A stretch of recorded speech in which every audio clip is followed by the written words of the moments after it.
les gringos. FGS. OP.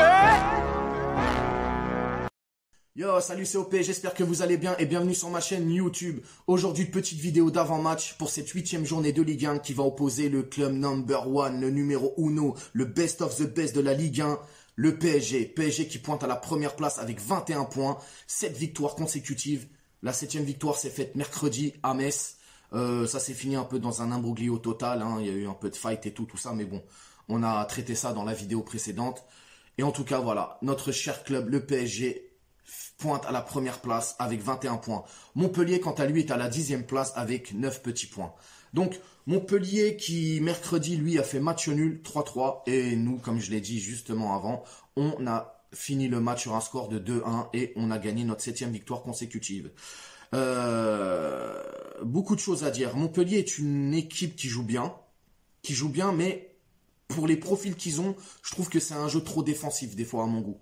Mais en tout cas, voilà, c'est une équipe qui joue au ballon, qui a malheureusement perdu l'un de ses piliers. En tout cas, en attaque, c'était Andy Delors. Andy Delors qui a signé à Nice, il me semble, mais qui s'est tout de même quand même renforcé avec les arrivées de Valère Germain et de notre Titi parisien, notre cher joueur bien-aimé, Mamadou Sakho. Donc voilà, Mamadou Sakho qui a rejoint les rangs de Montpellier cet été, en espérant qu'il soit là demain, mais bon, je sais qu'il a une petite gêne musculaire et voilà, j'espère vraiment qu'il sera remis demain et qu'il pourra jouer parce que je trouverais ça super beau quoi, de pouvoir lui faire un accueil chaleureux au Parc des Princes pour son retour en Ligue 1 et son retour à Paris au Parc.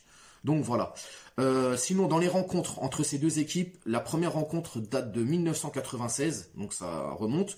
On est à 16 victoires pour le PSG, 8 défaites et 14 matchs nuls. Pour Montpellier, c'est 8 victoires, 16 défaites et 14 matchs nuls. Donc, large domination parisienne, hein, on va pas se mentir. Sinon, que dire ? Encore une fois, la semaine dernière, en tout cas mercredi, Pochettino nous a tous pris au dépourvu et nous a tous mis à l'amende par rapport à la compo. On s'est tous trompés. Moi, je partais sur un 4-3-3. Finalement, on a enchaîné... non, je partais sur un 4-2-3-1 et il nous a fait un 4-3-3. Donc là, tranquille, je vais suivre un peu le truc. Je vais mettre ma compo. Et ma compo, ce sera un 4-3-3.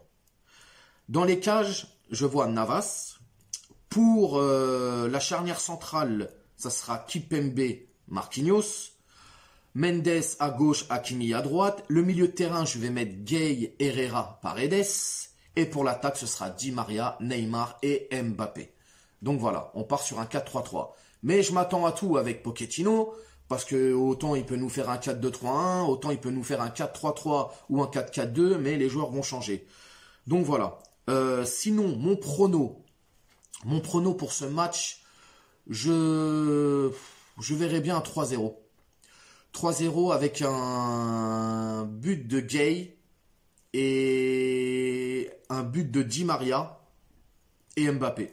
Ouais. Donc Mbappé buteur, Di Maria buteur et Gueye buteur sur ce match-là, en espérant que ces joueurs jouent. Bien sûr, quand je fais les compos, vous le savez, c'est des compos probables, selon moi.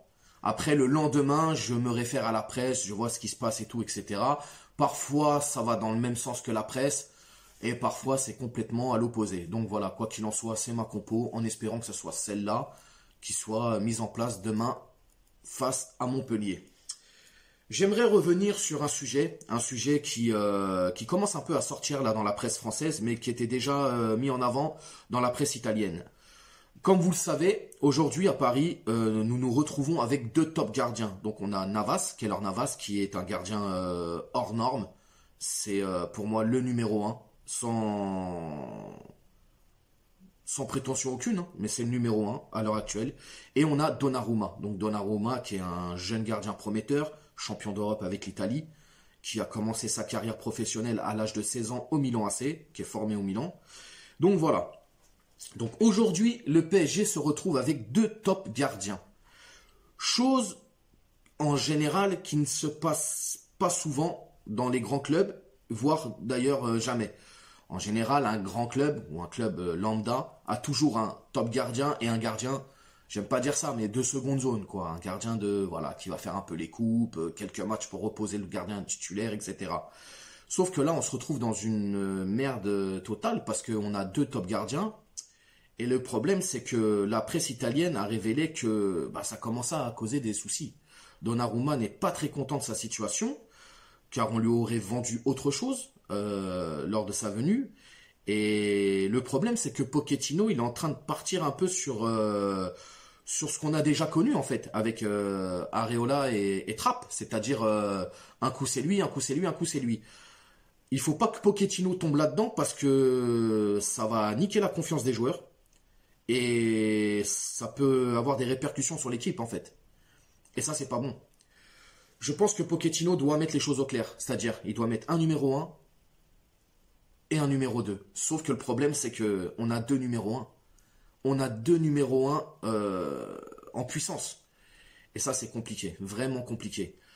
La presse italienne a révélé, comme je l'ai dit, que Donnarumma n'était pas content, etc. et tout. Alors, certains diront fake ou pas fake, mais en tout cas, sachant que c'est un joueur italien, qu'il est proche de certaines presses, etc., comme beaucoup de joueurs, il y a toujours une part de vérité. Il faut le savoir. Donc, si certains médias italiens s'empressent de dire que Donnarumma n'est pas content de sa situation, c'est qu'il y a quand même une grande part de vérité. Et de toute manière, voilà, faut pas être stupide pour comprendre qu'il y a un peu de vrai là-dedans. Donc moi, je pense que cette situation doit être vite clarifiée par Pochettino et le club, parce qu'on va se diriger vers un problème farfelu là qui va pas finir et comme je dis, qui peut avoir des répercussions sur l'équipe. Donc il y aura les pro Navas, il y aura les pro Donnarumma, et on sait ce que ça peut faire dans un vestiaire, ça peut péter à tout moment. Donc voilà, je veux pas faire le mec alarmant ou quoi que ce soit et tout, mais il faut qu'on en parle quand même. Je pense que c'est un sujet plus ou moins épineux et il faut qu'on en discute. Donc voilà. Sur ce, n'hésitez pas à vous abonner à ma chaîne, c'est très important. Likez, partagez, commentez, ça permet d'échanger, etc. Mes réseaux sociaux, pour me retrouver sur tous mes réseaux sociaux, tout est en barre de description, donc n'hésitez pas, il y a Snapchat, Instagram, Facebook, etc. Sur ce, je vous souhaite une très bonne journée et je vous dis à demain pour le débrief. Ciao.